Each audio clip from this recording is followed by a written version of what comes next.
through a lot of hurt, that we thought this space has some potential. And if students go into that space, eyes wide open, knowing what that space, what the agreements are about, there could be something that came out of it. And so that was where I came in and saying, okay, I'm going to help negotiate the access to that space for makerspace, as long as students going forward really understand what they would be stepping into.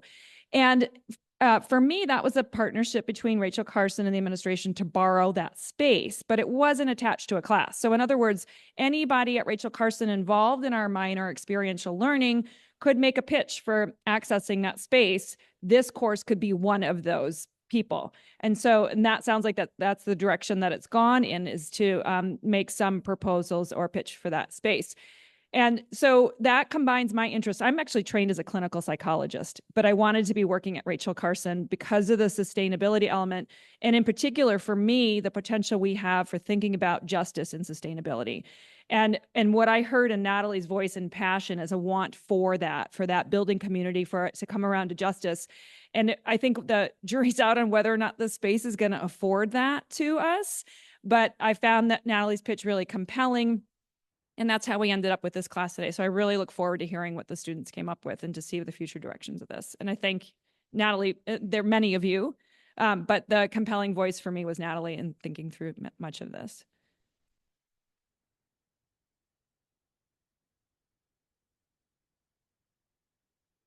I'm Tamara. I'm the academic coordinator for the sustainability minor.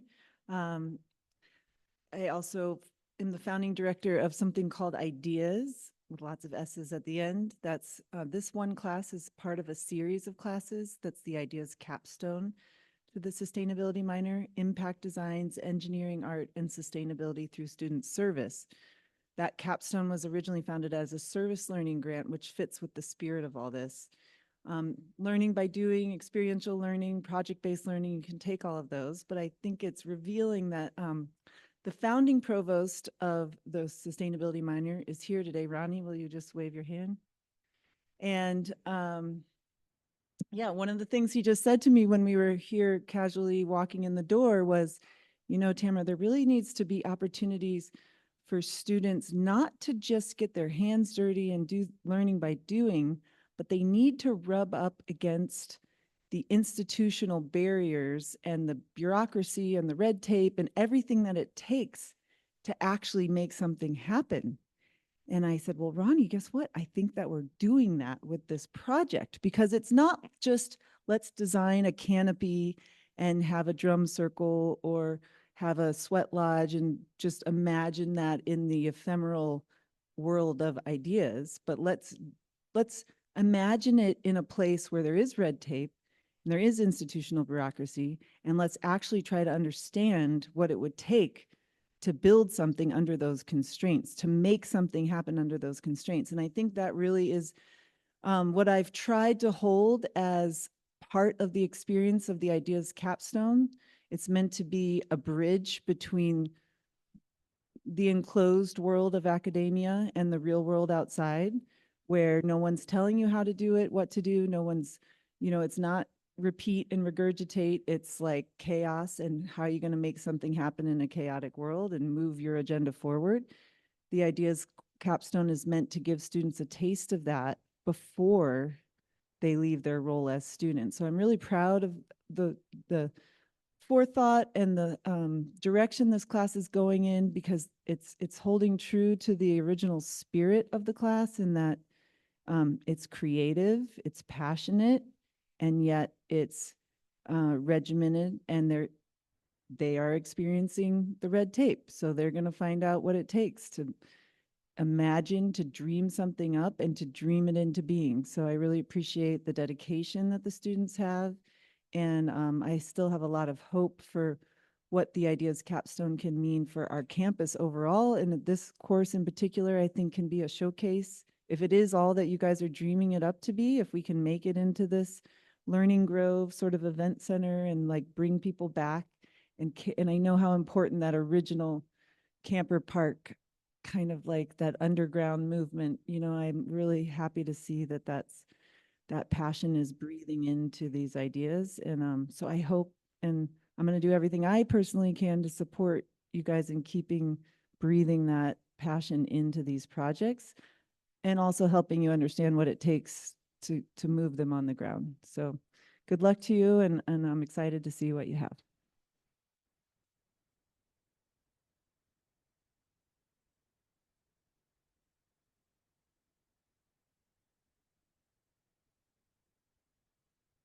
Hello, hi. My name is Thomas Rettenvender, and I'm the instructor of the class, the Housing Solutions Reimagined class. Let's see, did we skip the running order there? Sorry. Yeah, and I just wanted to say a few words on behalf of the students. I'm super proud of the work that they've done these past 10 weeks. I've been teaching design here at UC Santa Cruz for almost 15 years now, sort of off and on teaching one class alongside my architectural practice. And so, yeah, I want to say a shout out to Ronnie and Tamara who have collaborated with me for a long time. And yeah, just a few words about the ideas behind the class. The goals of the class are to introduce some new design tools, some new languages to the students in the form of drawing, drafting, plans, drawing up plans, 3D modeling. But there's also a lot of sort of soft skills involved that we've covered in the class. Thinking about concepts and, communicating with administrators and with other instructors here at the university. Also the sort of the printed medium, that's a very effective design tool or language that we've practiced in the class. And presentations like this are also a big part of implementing designs in a community atmosphere. So yeah, and then there's mention of the difficulty of all the red tape that we come across in trying to implement designs. Well, if we can provide really good information, communicate our designs, our concepts effectively, that really helps cut through that red tape. The decision makers, they understand, okay, what's the scale?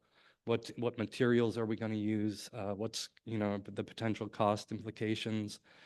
So the sort of the design tools and communicating our designs, that's such a key to kind of cutting through that red tape. So yeah, and I think the course kind of started with the question: can students participate in this decision-making process?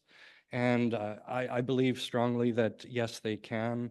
And I think the work that they've done here this quarter really shows that. So yeah, I'll turn it over to Laura then at this point. And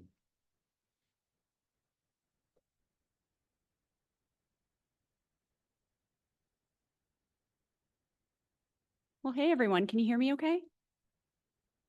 Hi. Do you want to go first? I can go first. Also, yeah, I like to say, hello, my name is Maya Hernandez, he, her pronouns, and I am a coordinator for residential education. I am not my colleague, Carlos Perez, who many of you will be meeting, who oversees a swath of property on the west side of campus. So I love the upgrade, but that's not me. But I am a coordinator for residential education, which means I live on site with residents. And for the last 3 years or so, I had the privilege and honor of working with students like Natalie, Bella, and Serena, and serving as their CRE at Camper Park. And I am so thrilled of the work you and your peers have done to really keep that spirit alive. My role in this is really to help facilitate and help be a liaison and help you understand what a lot of the red tape will be, as well as keep the passion that I saw at the park and community I saw being built at the park alive. And so I'm very excited and thrilled to see the different changes in the evolution that is happening here. I don't know what it will end up, what it will look like, but no matter what, I hope all of you are proud for what you have been doing. And so I can't wait to see the designs.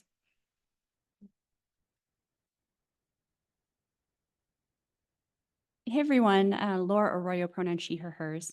I am new to your community and new to your spaces. I'm the new Associate Vice Chancellor for Colleges, Housing, and Educational Services, and my pronouns are she, her, hers. I started in July, which if you're thinking about Camper Park and some of the major changes that happened at Camper Park, that happened when I was beginning my journey here at UCSC. So I started right in the thick of things, and I'm looking at Natalie because I think Natalie was probably the first student that I spoke with that was a Santa Cruz student, and Serena and Bella were quick after that. I'm really thankful for the creativity and the community, and I bring both of those pieces into this conversation, creativity and community. I'm thankful for what has already existed and already happened through this class, and how that's not been forgotten through the history and the tradition of Camper Park.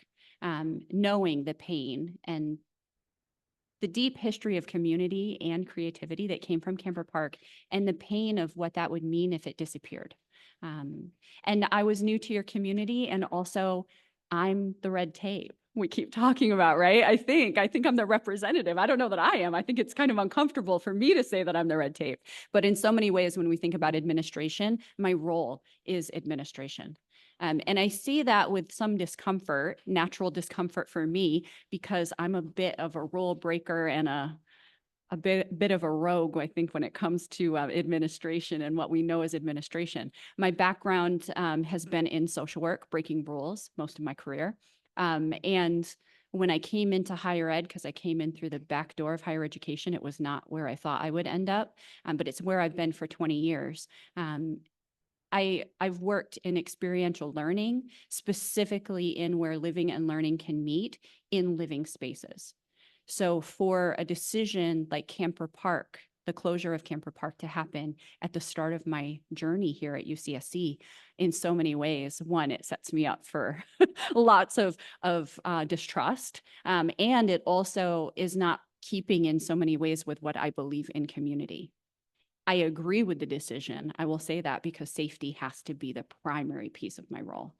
That's the administrative hat I have to wear. But I think so deeply about what we're willing to give up, because community is so rooted in our safety and our value and who we are as human beings.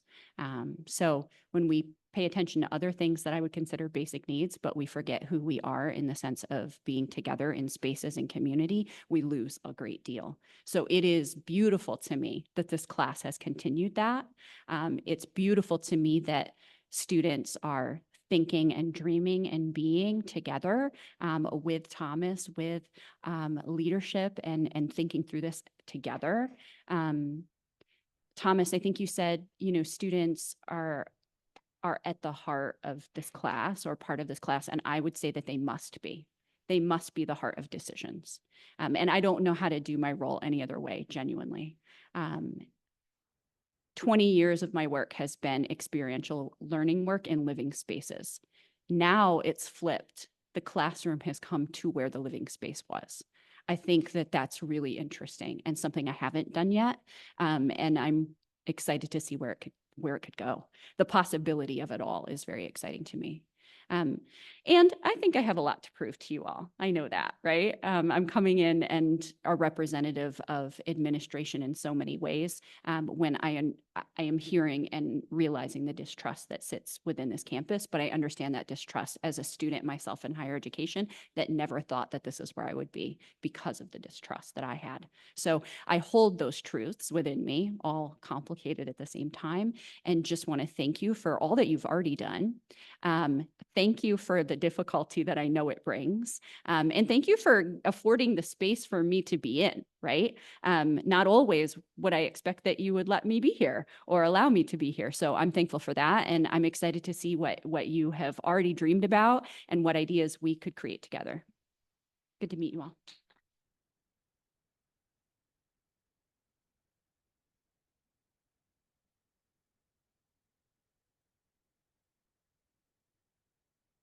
everyone.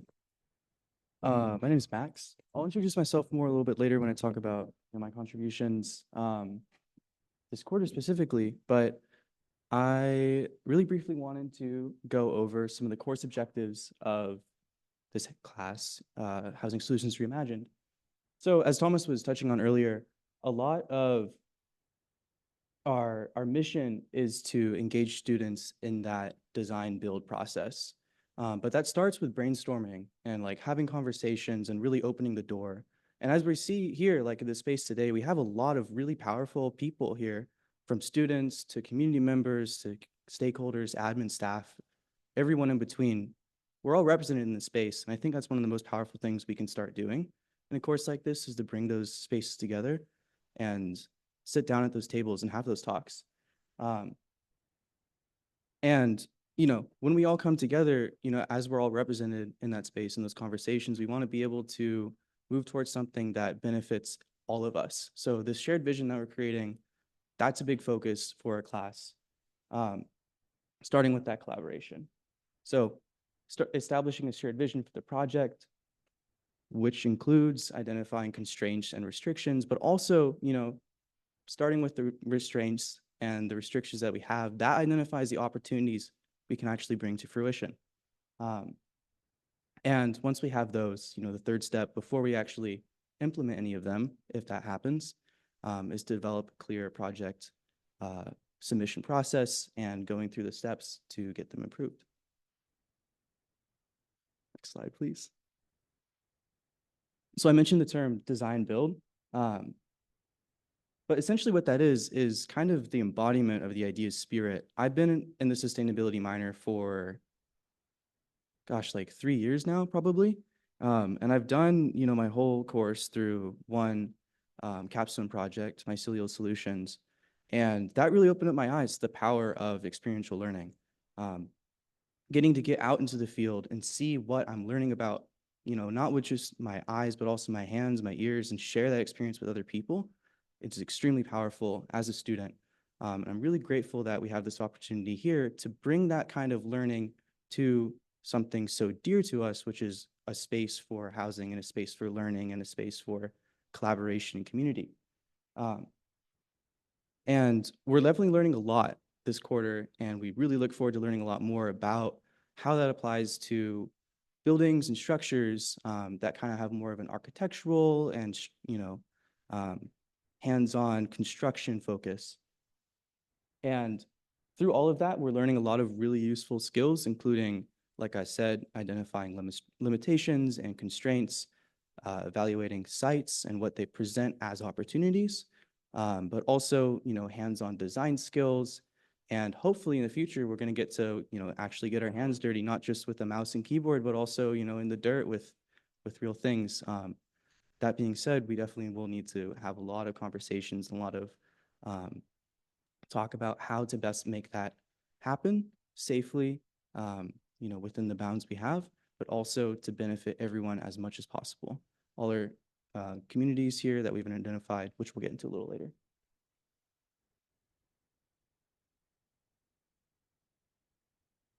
And you know, this course is called Housing Solutions Reimagined. So the solutions in the Reimagined kind of represents that design build, stakeholder engagement portion of it. But a big part of this also is sustainable housing literacy, because the UCSC Camper Park was actually so different than anything else we had here. It was really a space that students could call their own, that they had autonomy over, but was part of the university. And that we found super inspirational. And there's other things like that, which we'll talk a little bit more. You'll get to hear from their students about the inspirations they're taking from that. But we don't want to let that, you know, get farther and farther away from us in the past.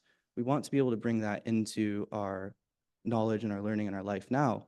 How can we apply those principles that were so important for us, that we learned by sharing space there, by living there, some of us, just visiting others? How can we let those principles and that sense of community and those values of shared space inform whatever we do in this course here?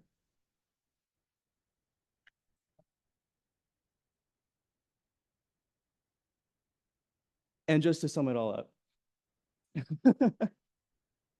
I'll stop talking in a second, but Housing Solutions Reimagined. I think this is a pretty groundbreaking course, and this course is, as far as we know right now, it's only this year, 2024 to 25.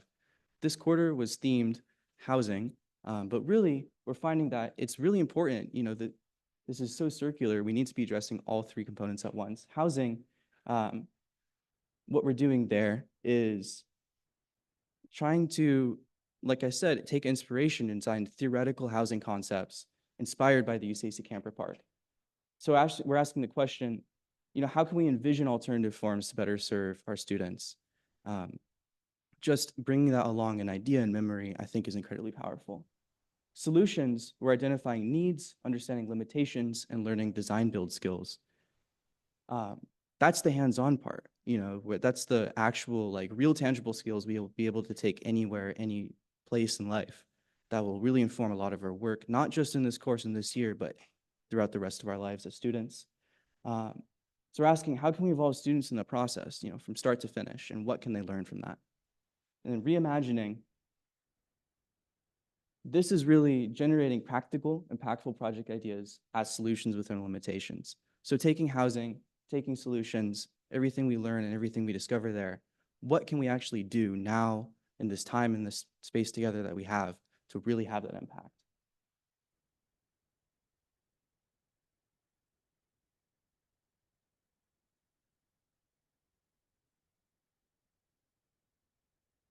All right, so I'm going to take a moment to read the land acknowledgements. And before I do, this project is a lot about Camper Park and the fruits and the inspirations and the questions that this wonderful home of 40 years has provided for us. And thinking about people being displaced, and this past summer, 40 students were displaced from affordable housing. But that is only a tiny drop in the bucket of the land displacement that has happened where we are currently right now. So we would like you all to take a moment to connect with the land you are currently standing on. We are here today to acknowledge and honor our ancestors, the descendants who steward the land that we reside on. Today is a good day to build a relationship with Mother Earth, who provides for us all, our relatives. No matter what part of Mother Earth your family is from, our shared evolutionary kinship with all species means we all have a relationship and responsibility to the land. The land acknowledgement used at UC Santa Cruz was developed in partnership with the Amamutsan Tribal Band Chairman and Amamutsan Relearning Program at the UCSC Arboretum. It reads as follows. The land on which we gather is the unceded territory of the Awaswas-speaking Yulipi tribe. The Amamutsan Tribal Band, comprised of the descendants of the indigenous people taken to Mission Santa Cruz and San Juan Bautista during Spanish colonization of the Central Coast, is today working hard to restore traditional stewardship practices on this land and heal from historical trauma. And if you want to learn more about the work, feel free to visit the amamutsan.org. Thank you.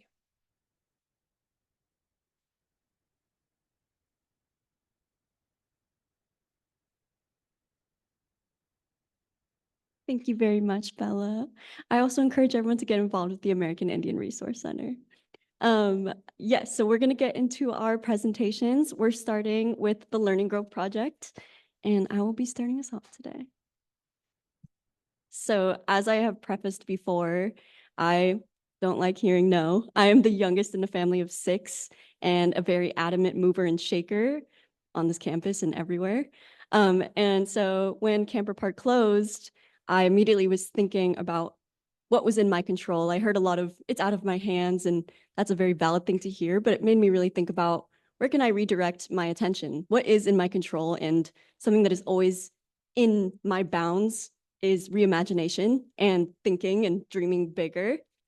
So I wanted to see the Camper Park as a space that can continue to be a center of learning and community. So I developed a couple of plans here that use, if you guys have been to the Camper Park, it's kind of like that center part that's a little bit weird, ovally shaped.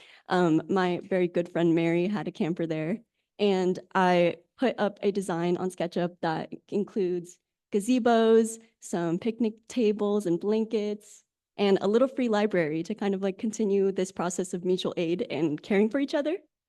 I also included a collage that I made that makes a sign of Long Live Camper Park. And I also included a picture of a map. So this is a map I made for an art show last year. And it was kind of like my first thing that I brought to Thomas. And I was like, I made this map. Let's make it happen in real life. And it's been really fun to learn how to use these design skills and this software to kind of bring my ideas to life and be able to see them. We started with AutoCAD and we moved to SketchUp, and I really like SketchUp. It's great. It's been lovely to start bringing my ideas to life, and I hope that I can implement them and be able to continue Camper Park as a space of learning and community as it served for me, and I hope serves for future generations. Thank you.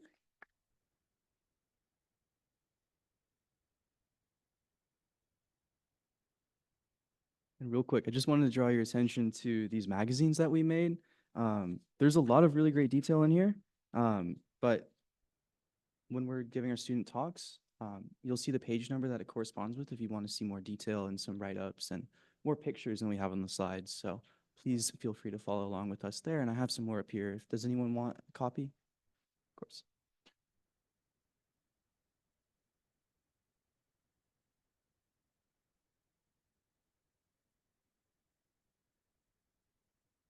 Just kidding, I'm back.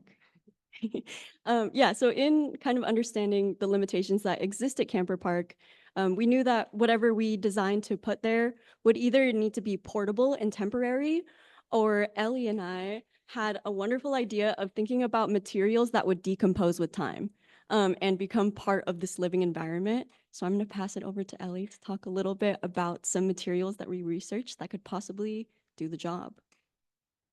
Okay. In our research, I stumbled upon this alternative to concrete called hempcrete. It's kind of only used in Europe as of right now. But as I was looking more into it, which I found a good paper with a fun graph or fun infographic, which showcases the carbon negativeness of the material. The production of the plant takes in carbon.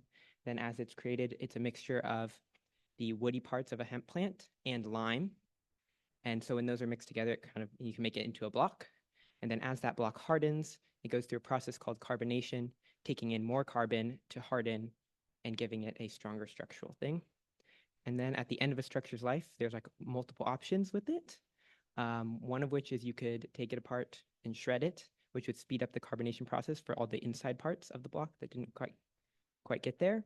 And it can be used for insulation because it's a very good thermoregulatory material, which is super cool. And then also another big part of that is even after all of that is it still can be composted and left into the soil, which was super interesting to learn more about. Sounds good to me. Thank you.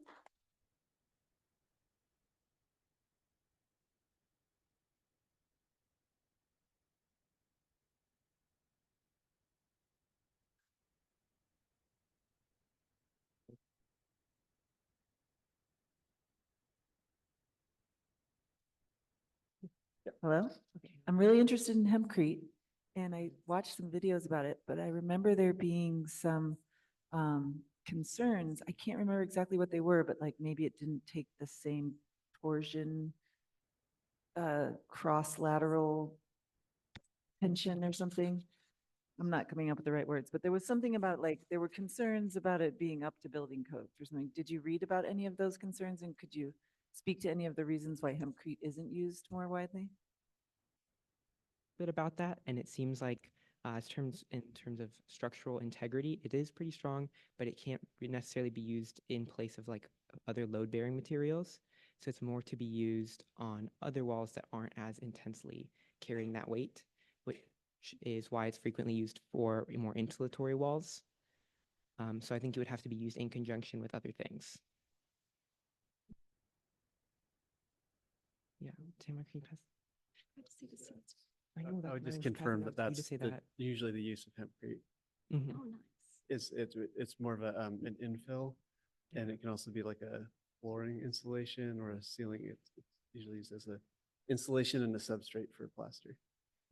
Miles and I recently helped out on, I think, the biggest concrete building in the U.S. up in Ashland, Oregon. Do you want to talk about the seeds part? Go for it. I'll do a different, yeah.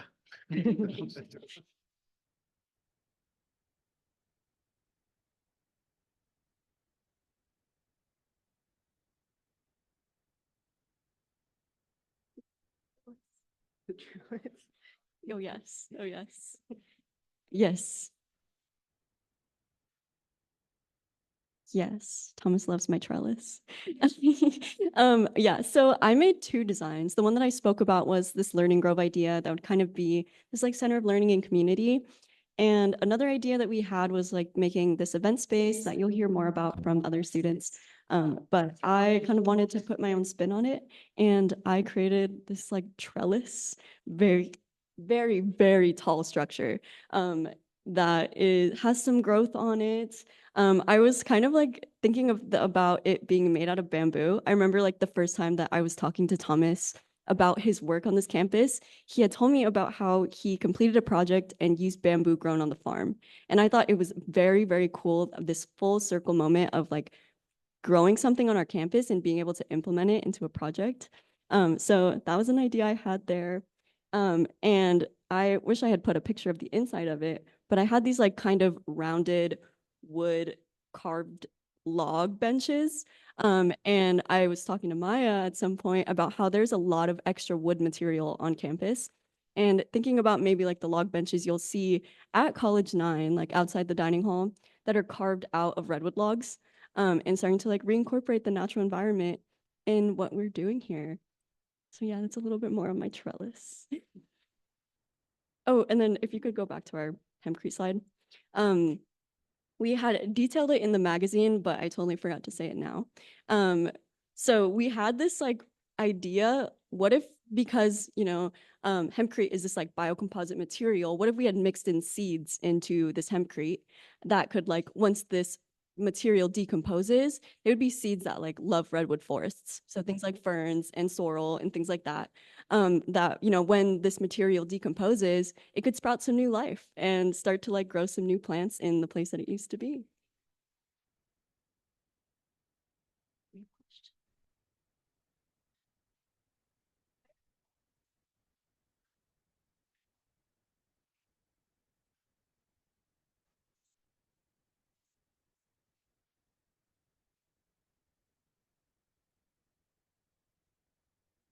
Mm.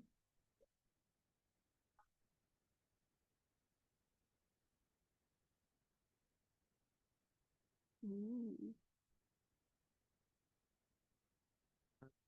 I think I do see it kind of being used in kind of that storage shed idea. But the other parts that would go into that would focus more on the carrying all of the load of like the roof and such would be just kind of a wood that can then be used elsewhere. So it's not like. Yes.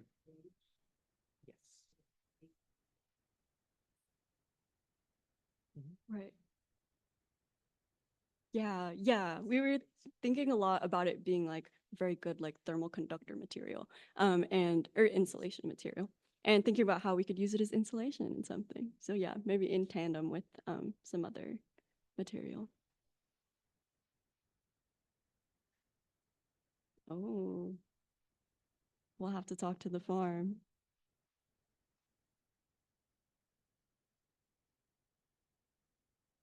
Mm-hmm. Yeah.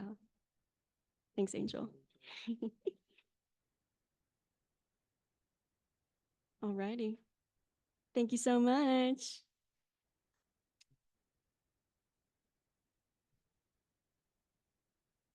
And now we're going to move on to the design that I made in SketchUp, which taking that site map that we had to scale and filling it in as best as I could with all the things that are currently there. Like you'll see the commuter lounge. And so I wanted to focus less because I know a lot of people are going to focus on like an event space and things like that. So I wanted to think about kind of a different aspect, of how do we make this a more inviting place for students to come and work and just sit and relax in nature. So that's what I focused on. You can see in some of the pictures, I have things like some hammocks, some of the carved log benches, which are the same as the ones outside, little stumps for sitting on, and some little tables made out of logs, as well as a couple picnic tables and 2 gazebos, because I think they're really cool. But the ideas, I guess, behind it all is to kind of give students, or whoever really, a place to come and like sit and study if they need a table, or if they just want to come and relax in like a hammock and be in the trees. You just need a place to decompress. The camper park is a great place to do that because it's super relaxing. And I know I personally have spent a lot of time working at a particular round picnic table at the camper park. And I really enjoyed doing my work there and spending time there and doing art with friends. And so I kind of wanted to amplify that to cover more area so that more people could experience that. So that's my goal.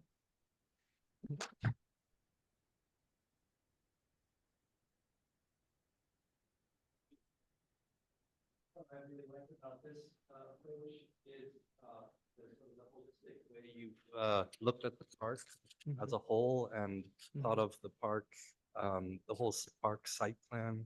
And I think, further study would really be interesting to see where exactly you would place these structures. And I think all of these structures you're proposing could be built fairly simply. So I think it's very, very feasible and would really add a lot of use to the park. That's my aim. Yeah. Yeah.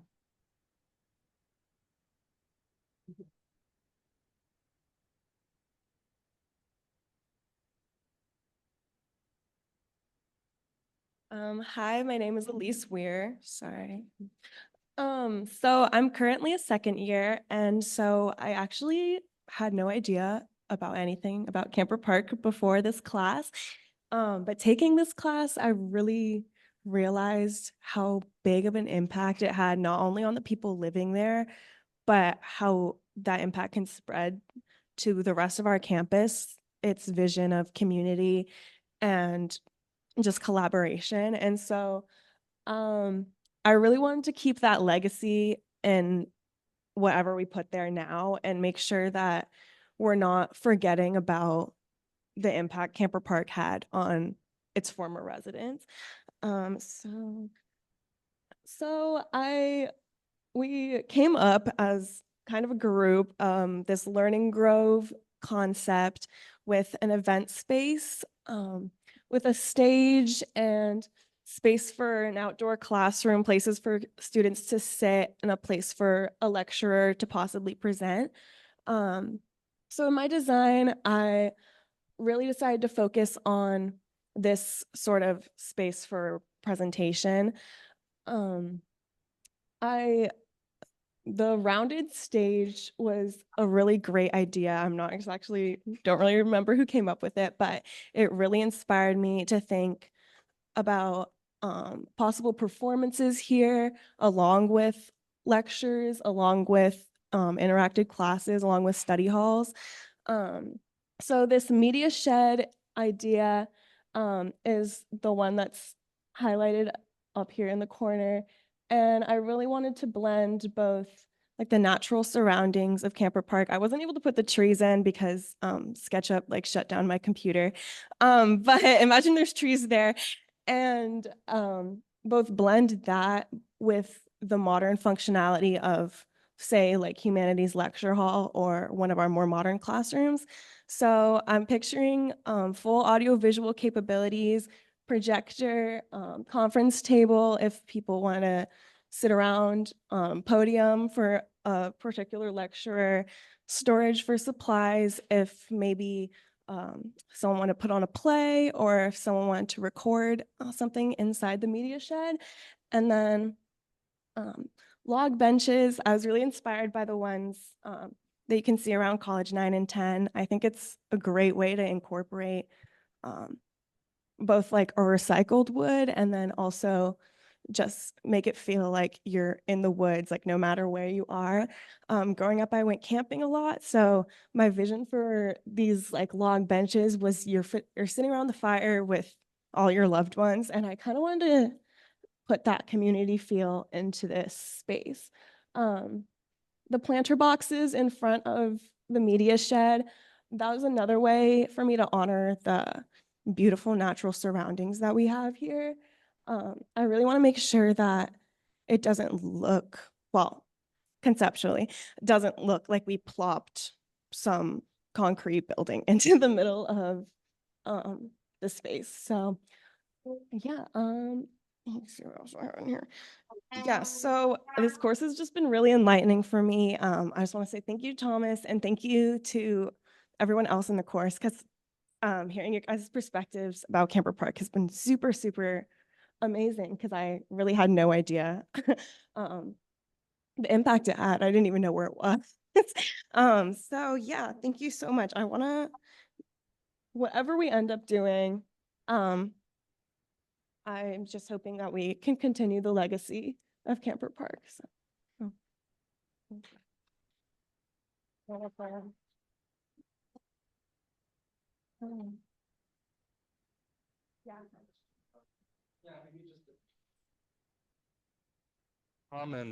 A comment to how this thought really evolved.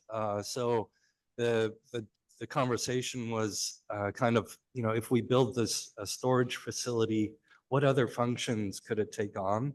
And one of the ideas was, well, what if we open one of the walls, make it operable, then all of a sudden this facility can be hosting equipment like projection, sound equipment, and it could be a place for small performances or a lecture, outdoor sort of lecture area. And I had an interesting conversation with Alex, part of the reserve, the UC Santa Cruz director of the reserve, and he was sort of commenting that there's a lot of sort of rogue parties that are going on out the power tree. And I proposed, you know, what if there is a more sort of controlled, more safer place to have small events? Maybe that type of activity wouldn't happen as often, and it does kind of continue the tradition of events, music, and gatherings happening at the camper park.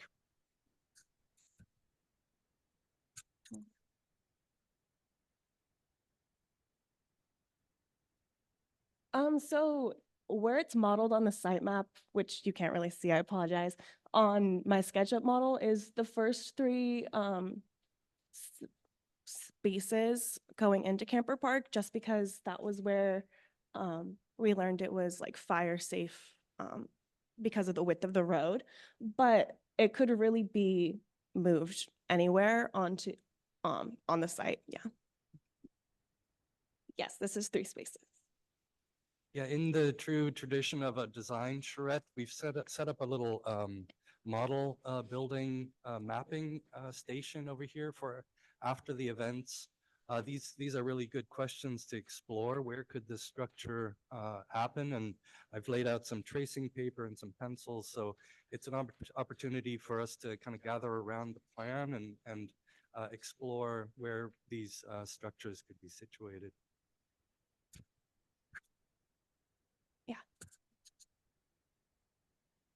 Said 3 spaces, like dimensions, like Yeah, feet I wise? believe it's 31 by 26 feet is the length of the 3 spaces.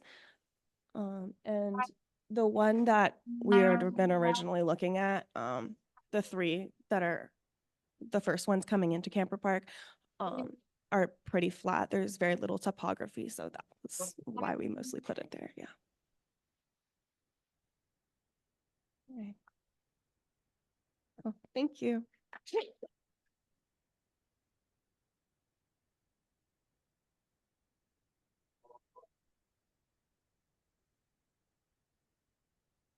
Hey there, everyone.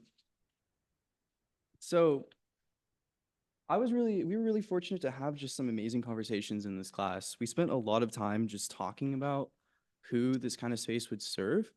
And through all our stakeholders involved, there's 3 groups that I think we've identified. First being just students at large, having a space for experiential outdoor learning. Where can they have that hands-on outside classroom? Secondly, commuter students specifically. I think especially with the scene of housing in Santa Cruz right now, there is a lot of a heightened need recently for supporting commuter students. And what has been left at the Leonardo Lane Commuter Lounge, which is the one permanent building that is at Camper Park, there's kitchen facilities, there's washing machines, there's a microwave, there's couches to sit on and AV equipment, I believe. And that's actually where we're having class. But it's like kind of ironic to me to go there and sit inside in such a beautiful space where you could sit outside, like why not take class outdoors, but also why not take your personal study outside?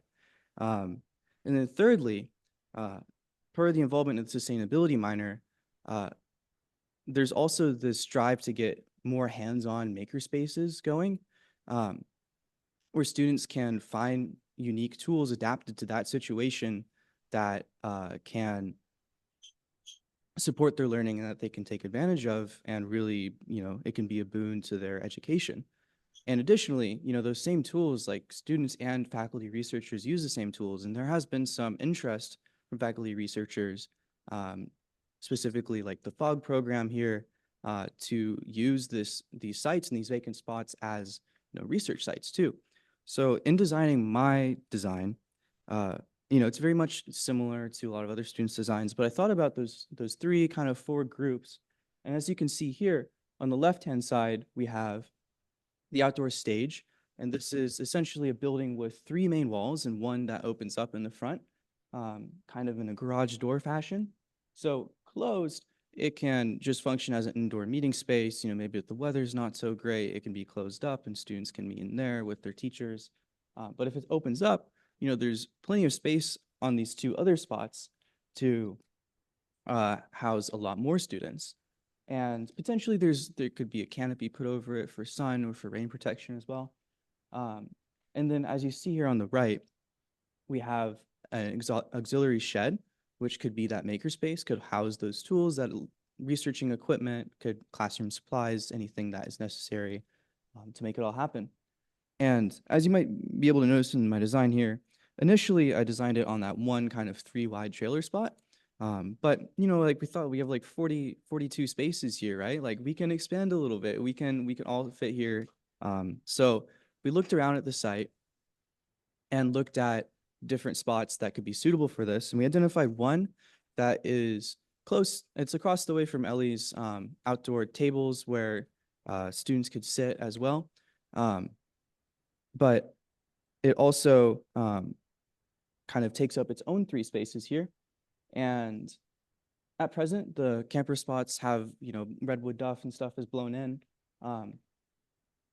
But those could be cleared off to make space in the solid foundation for these tables and these chairs.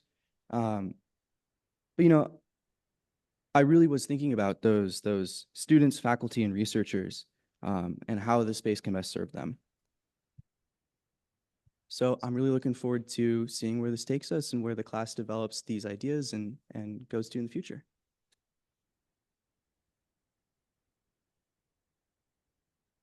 I have a question about when you guys are designing these site maps, maybe this is for Thomas or Matt, I don't know.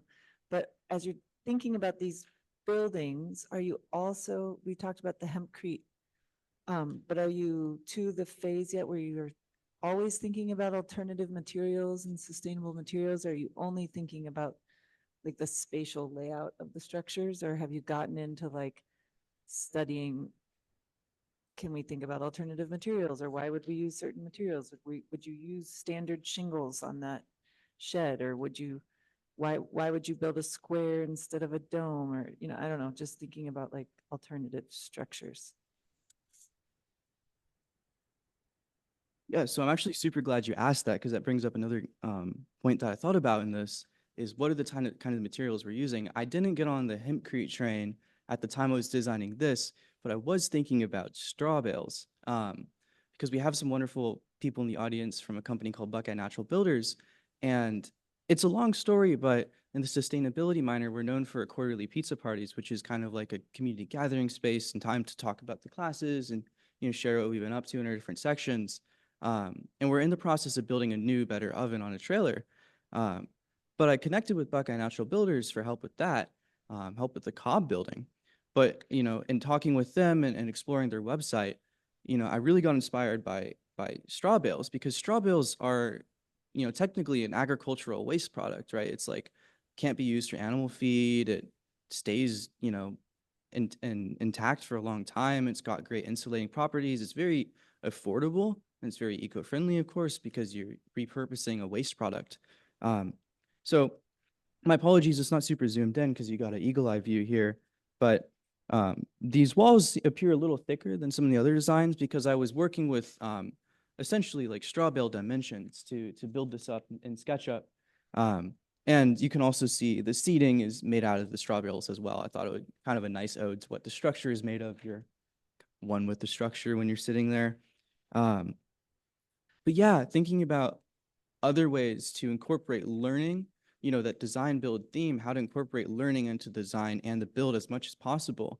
We also have sections in the sustainability minor focused on wildfire policy and wildfire mitigation, how to prepare for that, but also, adapting our human mindset to think, fire is as what it is. It's like a natural part of the landscape, and we're part of a fire adapted ecosystem. So how can we adapt our buildings that we, input into the landscape to, recognize that? And also from Buckeye Natural Builders designs and some of the webinars I've watched that have been recorded by them, I thought about, metal roofing and the right awning dimensions. Straw and cob actually is a pretty fire resistant material. Surprisingly, you'd think like straw bales might catch on fire, but quite the opposite actually in a lot of developed communities. So yeah, a lot of thought went into the materials on my end of what would go in to make this happen. What would that really mean?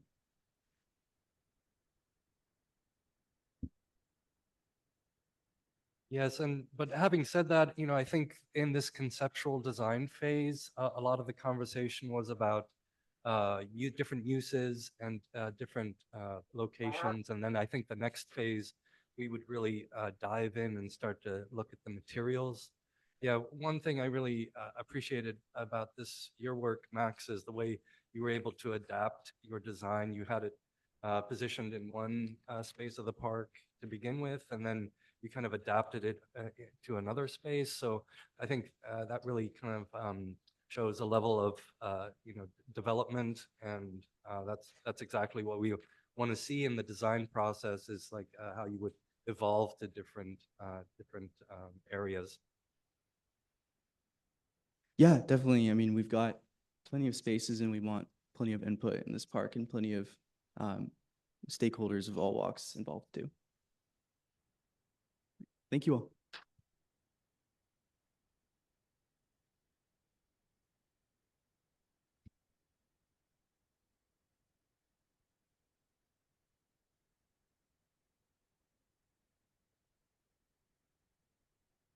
Hello.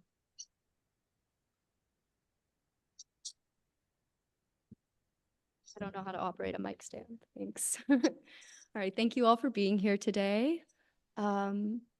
So I guess I'll kind of start. Everyone's been talking a little bit about their connection to this space and a bit of their intentions and what they see for the future of this space. And I was new here at Santa Cruz last year, and I feel like Camper Park was one of the few spaces that I found on campus where I just felt so welcomed. No one was really restricted by their interests, if that makes sense. There were so many different types of people there, artists, musicians, just so much community that space offered. So to be welcomed into that space and to learn about what it meant to other people, it just reminded me a lot of my upbringing at like a charter school where things were very project-based. And moving forward, I feel like that is for me, the way that I connect to my creativity and curiosity is through exploration. So that was kind of my inspiration for this design. I called it Mudroom as a part of the Learning Grove. I did it in the same plot of land as Elise was planning when I mapped it on the site map. So that 31 by 26 plot in the first 3 camper slots. And the mudroom, the mud aspect kind of touches on mentorship under discovery. And it also was a part of my design concept in which the back wall of my structure would be made from adobe to really support the structural integrity of the building, since the 2 walls, I designed them to be mobile and fold out. I wanted the stage to be fully visible from all angles. So that way the audience and the performers, presenters, there wouldn't be much of a separation between the 2, and people could kind of freely move about the area to see what was happening from all angles. So yeah, the 2 walls are supported by hinges. They would have to be a lighter material, not adobe. There's plenty of companies I've been looking towards for inspiration. Oxman has been a material science company that I've been fascinated with for a very long time. They have a lot of flame retardant materials that they use, algae, things like that. The straw is also another wonderful idea. And then I supported the roof. The roof is made from plexiglass in my idea, and I wanted the 2 support beams on the side to be like hydroponic systems, so the plants growing from them wouldn't rely on water. They rely on actually nutrient-rich air, which is, well, water technically, but hydrated air. I guess you could think water in a gaseous state. And they would be pumped up through like a water pump to support the plants on the support beams on the side, which supports the roof. And then the front garage door is supported by the 2 beams on the back there that connect to the wall. So yeah, that way we could fold out the walls, which is kind of the whole thing I wanted to do with this structure. And then the other idea that I kind of had is just that, again, thinking back to like the things that meant a lot to me when I was living on campus last year were like the tree nets that we have on campus. I think this was like a big part for me when I was like first meeting people. It's like we all came to the tree nets, and I think there are ways that we can still make this safe and take in safety precautions, just as like other college campuses have climbing walls in their gyms, things like that. We could keep them not maybe suspended too far off the ground, but also swing pods and standard wooden swings. I just think this would be a great space to kind of explore expression of movement and feeling kind of oneness to the redwoods around you, the environment. And also a great place to bird watch, since we have that outdoor classroom if people, want to bring binoculars up there. Yeah, I think that kind of sums up the vision that I have for this space moving forward. And it'd be awesome. This is, I kind of wanted to design it in a different area than other people were focusing on, because I think it would be really cool if we had a lot of maybe potential multiple built structures. Just given, I know we have, time constraints and budgets to consider, but I think it would be amazing if we could really fill up the space that is there for the time being and bring back the full like livelihood and how much space that area really did take up during its time. So yeah, thank you.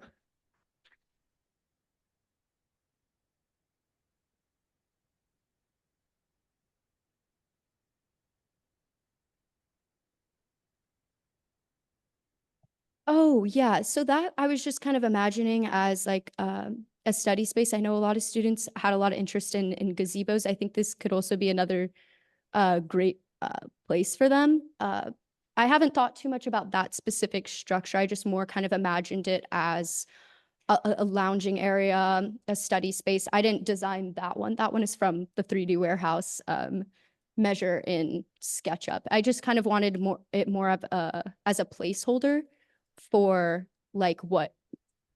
Yeah, it's more an emphasis on the structures, the play structures there. So that one is more just kind of like a fill-in gazebo area with a couch. I think it would be a great place to kind of study or just relax and be a part of a community there.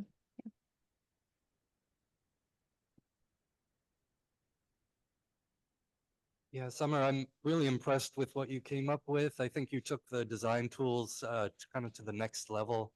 You really spent a lot of time trying to perfect the tools. What I think is really successful in your study is how you have taken the trees into account and how you would interact with them, use them kind of as an inspirational aspect. And it looks like you mapped out the actual location of the trees and tried to work within them. So I think that's really successful. And also the sort of the dynamic aspect of your first design, thinking about how the walls would unfold and create these different situations for different uses. Thank you so much. Yeah. Oh, yeah. Wonderful question. They are, um,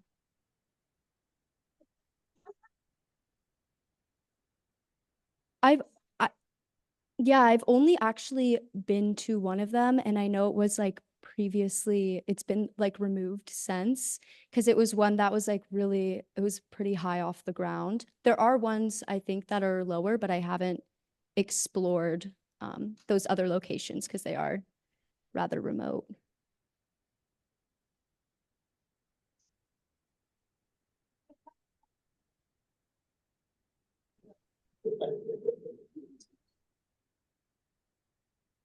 Thank you.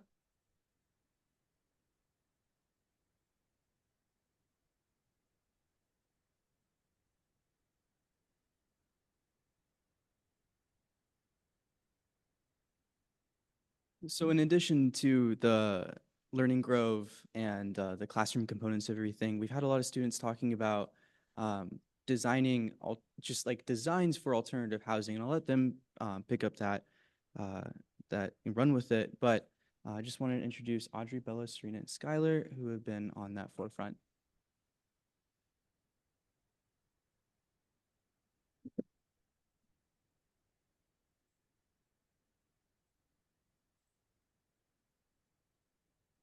Hey guys, thanks for being here. I'm Sky.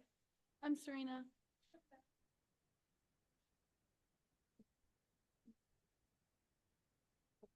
I don't think Audrey's here today. But this is okay. Okay. So we took a bit of a different approach through this 10-week journey. We're looking at community living case studies and really kind of looking at our lived experience at Camper Park. Serena and I were residents there, learning from that and learning for other living models, really just taking this as an opportunity to explore. And something that we really want to highlight within these case studies is also, just as you watch this presentation, really thinking about what students have continued to say about what they truly valued in Camper Park, as it really was a home for so many different students coming from their first time from UC Santa Cruz, 4th year students from different interests, and really thinking about also the simplicity of the space, and that'll be highlighted in the presentation. Yeah. So to start off, last year, there was this video that we made.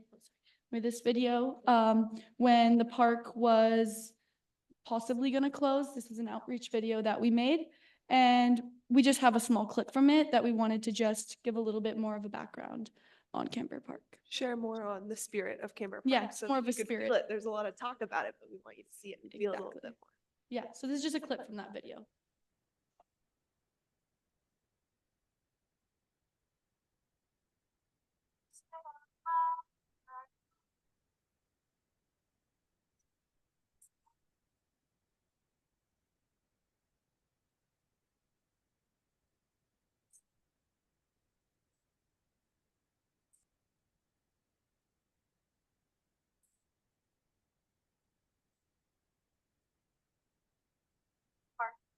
Your home with each other.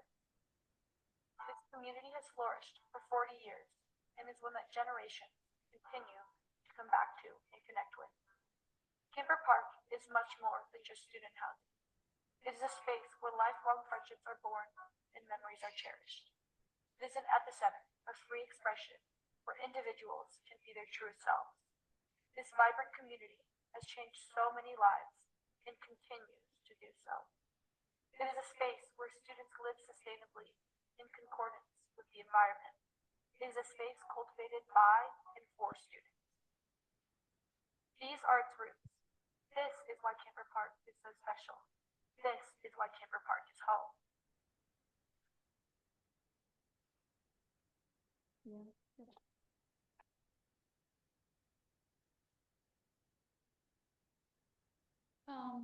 Yeah, so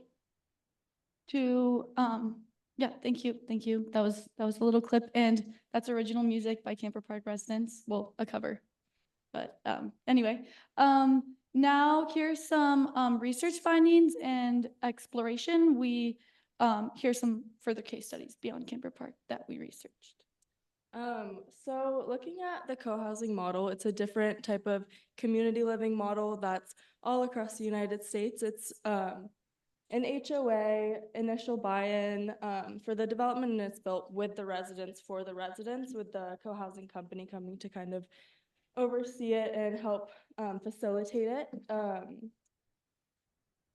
They're functioning, like the community functions through regular meetings, work days, events. We did an interview with some residents and they were just very happy to live there.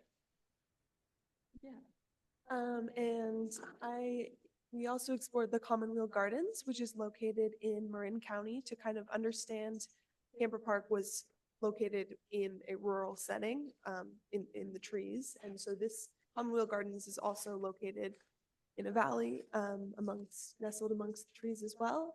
And so kind of thinking about how to utilize and live within the natural environment in a way that supports yourself and is regenerative for yourself, but also the natural landscape. So talking with Jackson, who was a garden resident at the time, and him really emphasizing the importance of having a shared vision when it comes to imagining something and how that can be a glue. And so kind of thinking about, as we start pondering what we want to imagine and build in this space today, how can we combine these ideas and work together? Because that can be the glue to continue looking forward. And then another place that we visited locally is the SoCal Gardens. It's a mobile home trailer park in SoCal that's being sold. And that was really interesting to go, and we actually talked to the seller and learned really more about many of the reasons why the park is being sold, and thinking about like stories of residents that have lived there, what works, what doesn't work, and also thinking about sort of like bureaucracy and the involvement of the city's involvement with also, there were a lot of health and safety concerns at this park, and Camper Park, there were health and safety concerns as well. And so thinking about finding the baseline and in the balance between meeting students' needs, working with the city, and also the sustainability of the community.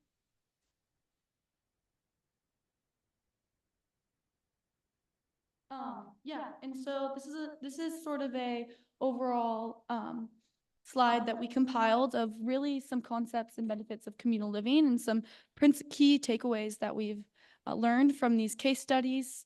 And really coming down with really the number one is the space is built for the community and by the community, and that it can be very simple as long as you have a group of individuals with a shared goal. And that is something that all of these living models really highlight, is the space built for students and by students. And do you want to? Yeah, I mean, if you want to just like take a look at those are just the principles of co-housing, which I'm going to talk a little bit more about if you want to go to the next slide, Max. There. So I grew up in a co-housing, and coming into this class, I mean, I didn't know any different living there, and This class has been very informative through the research of the structures and the systems that make these community systems so lively and functional. And I wanted to share a little anecdote that might seem a little bit irrelevant, but it will glide right in. So this is me and two of my friends, I think we were about 10 years old, and this is the kids room in our common house, and this is the teen room is up here, and there's the music room. And we had kind of grown out of the kids room, but we weren't old enough to go to the teen room yet, and we were really craving a third space. And we were like, what are we gonna do about this? And we decided that in the music room, which is also kind of like a meditation, yoga type of space, we were like, we're gonna take over a corner of it. We're gonna make it our own. So we went to a community meeting and we were like, okay, here's our plan. And everyone was like, red flag, like consensus not met. That is not the space for it. But by the end of the meeting, they had suggested that we go out to the abandoned chicken coop and we turn that into our tween space. And it was so fruitful, and I think it's a testament to how community is so uplifting, and also just like the experiences of,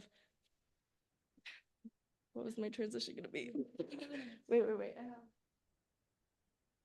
A testament to the fluidity of spaces and how they can meet the needs of the present people there. Also, about 4 years ago, they tore out the teen space because they wanted chickens again. And I think that is also beautiful because it wasn't being used anymore. So just the fluidity of spaces. Yeah. Thank you.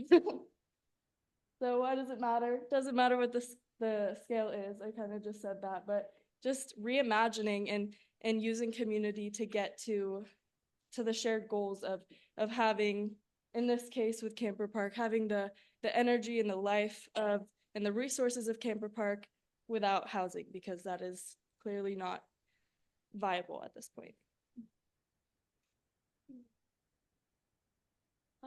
Yeah, so we just wanted to kind of talk about just briefly about really some learning takeaways and how we want to really incorporate that moving forward.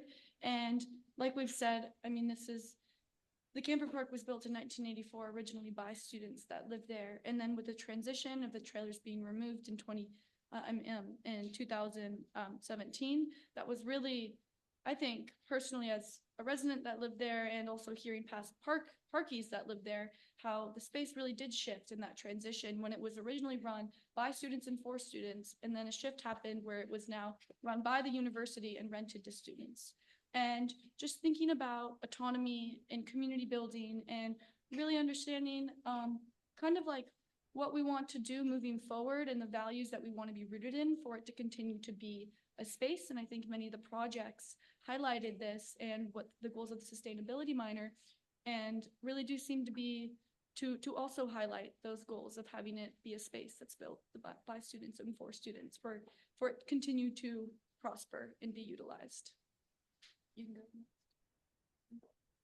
Okay, so continuing with that, how to imagine structurally supporting students and meeting these needs without housing at this time. As we talked about in many conversations, there is this deep, profound need that so many students have for these third spaces, thinking about the way in which like homes are getting more expensive. These common areas are shrinking on campus and off campus. The way in which these community areas are turning into dorms every year, more of them. And so really there's this need, and especially with Camper Park being shut down, there are more people commuting. And with this proximate location to so much of this where people park in the North Remote lot, this is an opportunity in between mountain biking, when you park to go to classes, this can be a center. And so how can we serve that? How can we really expand this third spaces? And we really see it.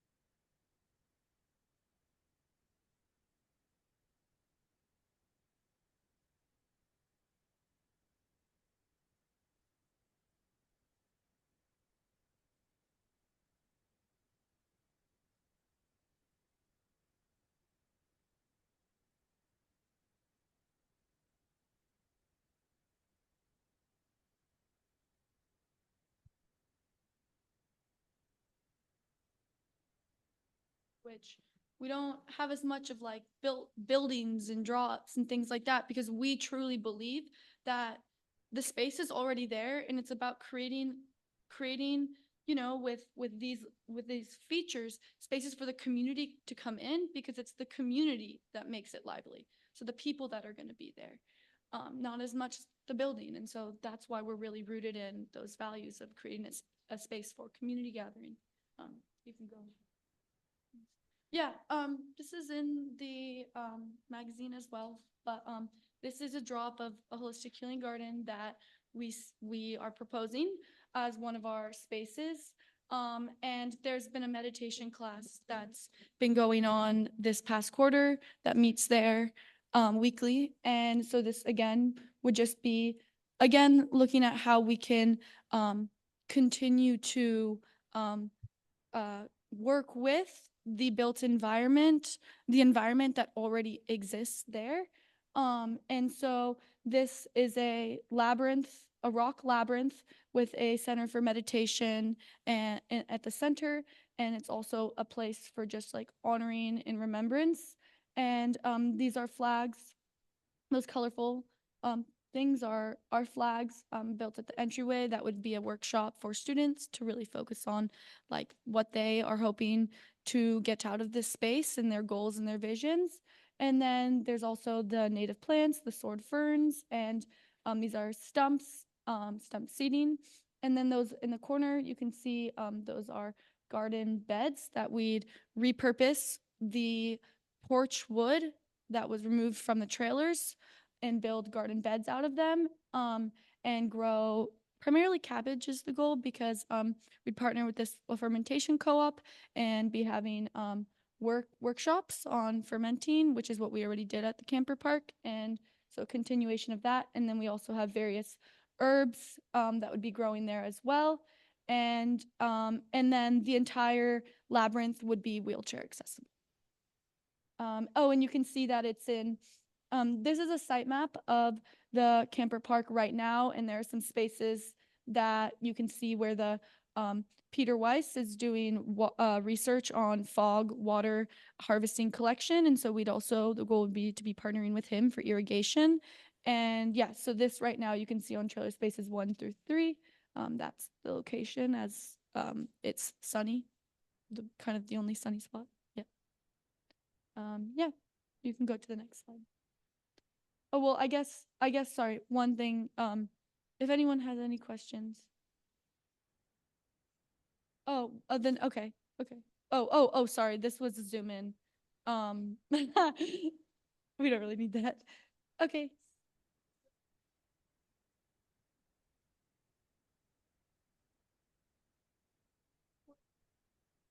Decided to write a book detailing the story of Camper Park, just really understanding the power of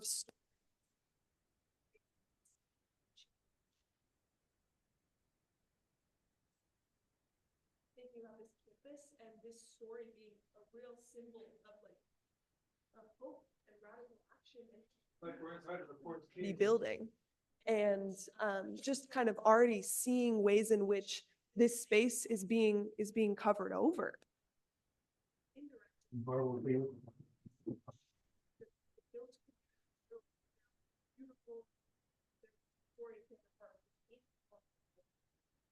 Campers and the Olympics and all these different historical moments in that time. And now that mural that was there for decades is painted over as white.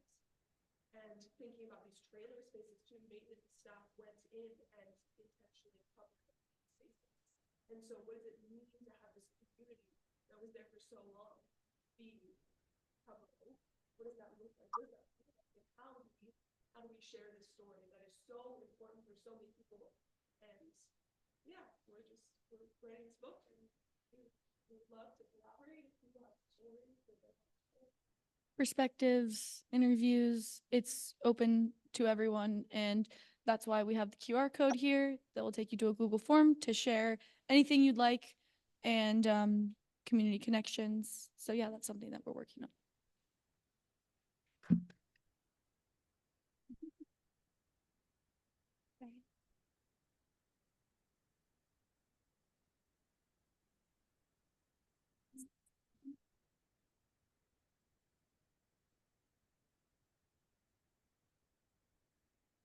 that people really appreciate the fact that you're. Thank you for that.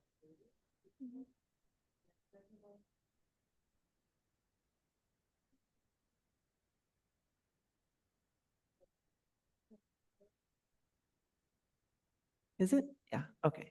So thank you for your service. I just want to make a little plug for the sustainability minor. We have a digital story.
On the screen.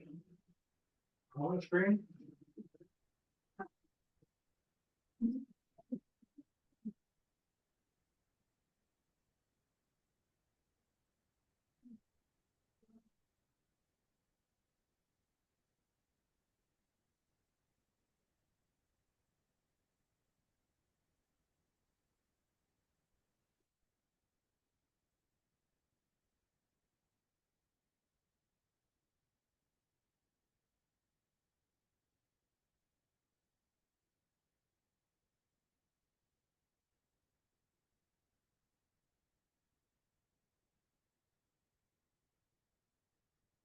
Value of that, the cost and the value of this, like, what I think you guys are proposing is there's a real value to open space, to unstructured. And so what is the value compared to the value of the housing that a dense dormitory style building could provide? Like, how much do we value this open, unstructured, where creativity can just organically arise? Like, what is the value of that versus the value of that space for like accommodating all these housing needs? And I think I just want to recognize that both are real needs, so I think that's what I'm hearing through all these is like, what if what came out of this was like the ultimate proposal to the administration was like, let's not build on Camper Park, Like, is that even a realm of possibility to say, like, this is so important to us, the legacy of this place is so important to us, that what we want to say is not how to build a sustainable housing. We want to say, don't build. Like, what's the value of an unbuilt place on campus? I think that's what I'm hearing through all these. A place that's conducive to community and gathering as these other community and gathering places are being eroded away out of the housing on campus.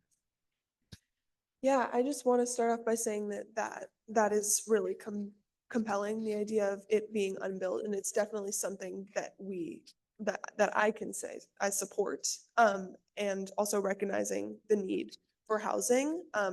Another question comes up when you mention that, which is what is the need for housing right now, and what is that need? And so really coming back to, and I know we have before, but really wanting to solidify that right now there are people that don't have a stable home because of Camper Park. So thinking about these dorms and thinking about hundreds of people could have a home, but also thinking about what was lost in that. And yes, it does, there is a world where it makes sense to build those places, but thinking in the right now and what can we do right now and what have we lost right now?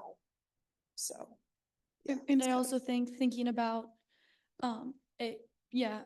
housing could potentially serve hundreds of students, but also already the hundreds of voices of students that have been affected by Camper Park and having it be an open space. Think of 40 years of community that's touched, and that may be different than housing. That's just something to think about. And something that one last thing about the book is that we're doing this for our senior thesis, and we're working with a couple professors on this who want to get this published. So this is the special collections would like some, and thinking about, thank you.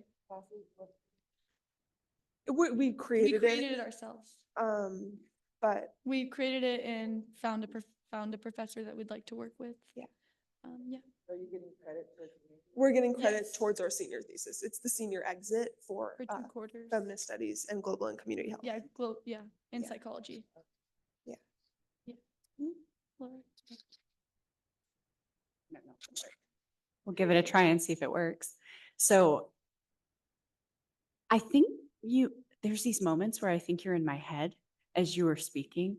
So thank you for this presentation. Thank you everyone for your presentation so much.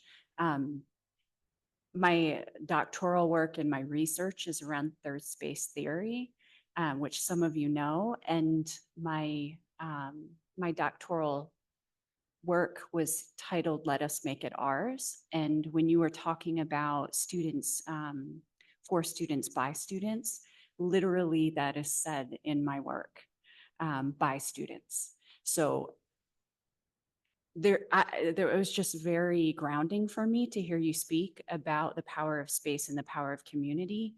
And through all of these presentations, that has just shown through so beautifully, but creatively in all sorts of different ways.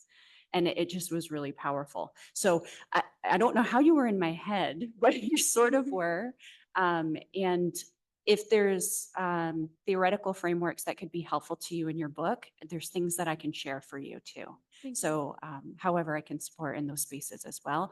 But, and we can build off what each of us has done to better and greater knowledge. So I'm just super thankful. Thank you.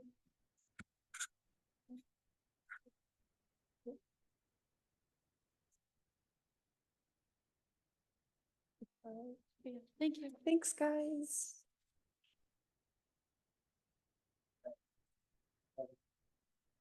Before we finish up, is there anybody else that wanted to say a few words? We have a few special guests here.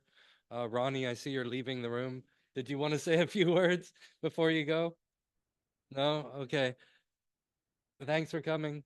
And then we have Buckeye Builders here. Did you want to introduce yourselves at all and kind of just advocate for the building design build process?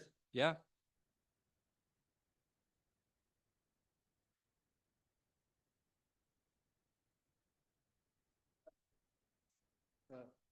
Anything like prepared or anything. Yeah, we can talk. I would start out by saying that I had a lot of friends that lived in the trailer park, and I spent a lot of time there. I think my band played there maybe in like 2004. So I have definitely fond memories of it. And I also knew a bunch of people that sort of lived nowhere in particular and sort of used the kitchen there a lot.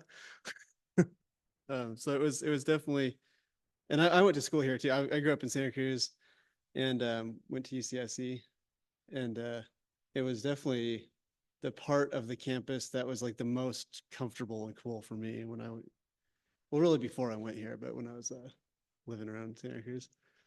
So I really appreciate all the effort to keep that spirit alive and keep it kind of like there's sort of an intangible quality of sort of I guess it's kind of like a feeling of ownership that's like different there than other places that was there. That kind of felt like oh, this is like our spot. It's not like we're allowed to be here. It's like our place, which is a different feeling. And I think it's really cool to like consider that as a factor in planning stuff. And it's actually kind of hard to do, I think. I don't know, like, and I've definitely been on sometimes on both sides of it. I was working, I remodeled the old Chavez co-op back in the day. And I had a lot of, I was just working there, but I had that anger from people who used to live there. Cause I used to hang out there a lot too. You guys probably don't, you probably didn't live in Santa Cruz when I was here. Anyway, so that's not natural building materials, but that's just but natural building materials are cool. And that's what we like. And they can be cool, pretty, fun, fire resistant, carbon negative. So someone was talking about straw as Max was talking about straw as a agricultural waste product, and it's actually, plants are made out of air, and air is made out of carbon dioxide, and that carbon dioxide is in the plants. And when they decompose, it goes back in the air. But if they don't decompose because they're in the wall for, 30 to 100 years, that CO2 from the air is in the plant, in the wall. And so that's a big thing that we like to geek out about. And just recently, the EPA has gotten pretty into geeking out about it, and is making an entire, well, we'll see how it goes now in the new political environment, but the EPA has been working on things called product declaration. Yep. I forget the acronyms. Yeah, EPDs. EPDs, environmental product declarations, and I forget what the other one is, category groups. So they're basically wanting to go from the, like what we were talking about before was like the LEED building is all about operational carbon. So this would be embodied carbon, but not just for building, for basically every product category. It's like actually getting serious about climate change to say what's the total embodied carbon in every type of thing that there is. And then you would do like a carbon audit of a building to say to do a full picture with the operational and embodied carbon. And so that's a thing that's really actually happening, and the federal government's spending billions of dollars on it. And there's like EPA graphs actually showing highest to lowest carbon, and they got straw bale as the lowest carbon one on the official EPA graph, which we were really excited about. We're a part of the California Straw Building Association also. So we were like, yeah, straw, but also hemp is super cool, and we love cob. Mud's super cool. We love natural plasters. Wood is often really cool. Sustainably harvested. Yeah. Bamboo, absolutely. Bamboo. We can use a lot of recycled redwood fence boards here, which is really fun. Yeah, so Pete also mentioned the California Straw Bale Association that we're members of. We're actually, in regards to what y'all were talking about with the experimental learning, Keita and I have a history of doing a lot of hands-on and a lot of workshops, and we're their lead instructors. We go literally throughout the state, and often up to Oregon.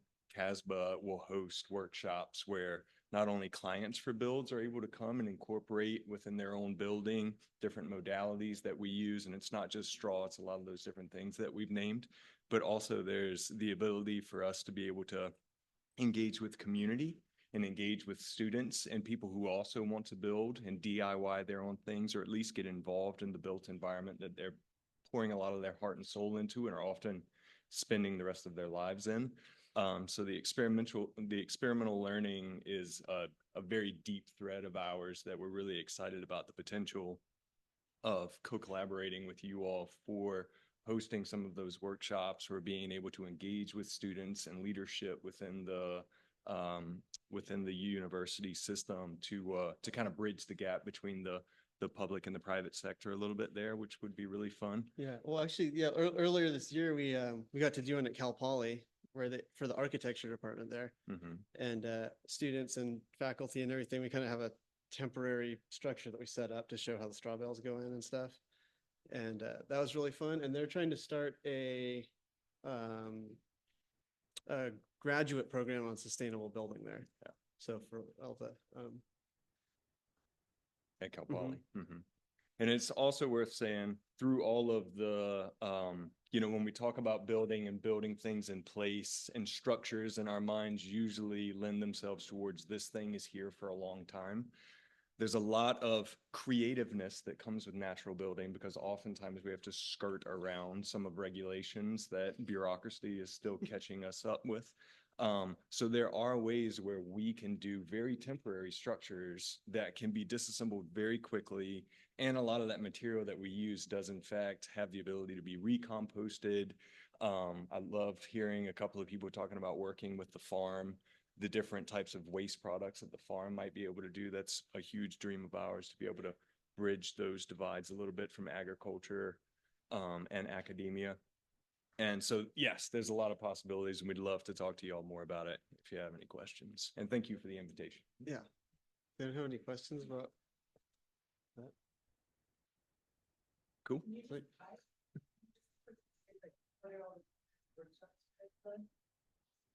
Yeah.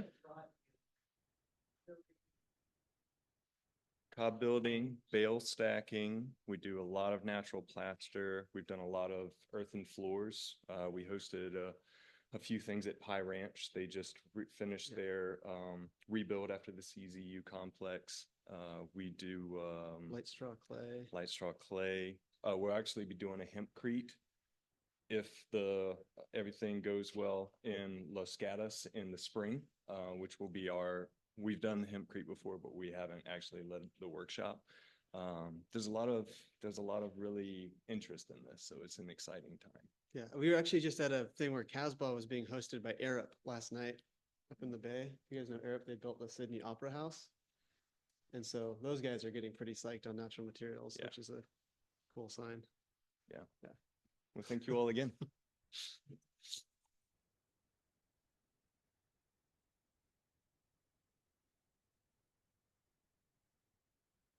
Well, we have about 30-ish minutes left. I just want to say real quick, it's just such a good feeling to see everyone here, like all these stakeholders and all these students coming together, all the names that have been thrown around for the last 10 plus weeks, probably more than that, 10, 20 weeks. Just to like see it all come to like here and this be the start of it is really powerful, like amazing feeling. I remember just like sitting down with Tamara and Natalie at one of our sustainability pizza miner projects or pizza miner parties, and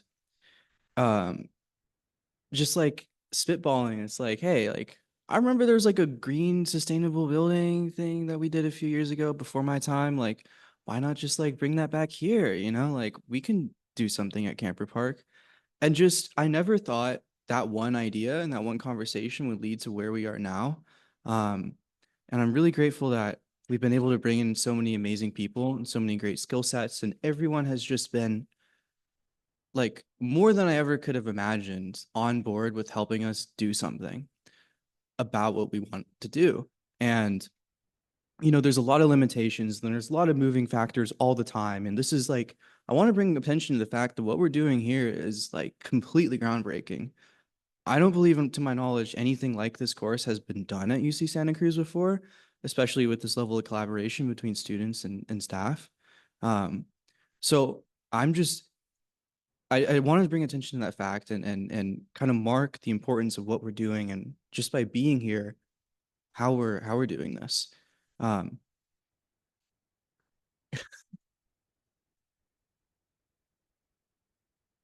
That being said, today's not the end of it. Obviously, this is just the beginning. We're gonna do some workshopping time right now. We've got what we call our paper parks. We printed out a giant site map so we can like build and collaborate together. Us students will be gathering, and we'd love to invite you to come talk to us. And just like you heard a lot of our ideas and our theories and our design concepts. So come up to us. Like we'd love to just kind of talk and start the conversation here right now, and then keep it rolling from there. There's a QR code that we have at the sign-in table that I invite you to scan to get on the mailing list to learn more about sustainability minor events. I am just a plug. I am the sustainability minor event student coordinator. So if you like hearing me yap on a microphone, come to our events in the future. If you don't, I'll make sure other people talk more. But real quickly, I wanted to say we do a lot of like really cool things. We're doing an annual mushroom fair. We do quarterly pizza parties at our homemade cob oven. Other classes will have other events. We do presentations with other classes as well, and we just want to keep that rolling and get the momentum building. But without further ado, there's a few people I'd really like to acknowledge. First of all, unfortunately, I don't think she's in the room with us anymore, but none of this would have been possible without Shelly's support. Provost of Rachel Carson College, she has been foundational in this course, and through her, all of this is possible. Dr. Tamara Ball, academic coordinator for the UCSC Sustainability Minor, thank you so much for also helping found and sustain this course. I'll talk faster. Laura, thank you so much for just being an amazing communicator with us. Maya, for your guidance, your input, and patience. Thomas, for all the instruction and patience you've had with us and our waves of ideas, and for all the organizations that come out of this and came into it. We thank you for being collaborators and opening the door for this. All right. These are all students involved. Shout out to Natalie also for helping produce this event. And now it's time for workshops. So we've got Paper Park, talked about that. Community action Venn diagram is on the back on the wall. We invite you just like fill it in. Like we have sticky notes that for you to write down whatever comes to mind for those, and will help us narrow like community action down and what we can actually achieve together. And then the student design roundtable is essentially just talking with us students, as I said. And the Camper Park book project, the Camper Park book students are down to talk about that and how you can get involved as well. Right. Well, thank you all. And before you leave, one quick request. Can you please scan this QR code and just let us know you thought about our event? Thank you so much.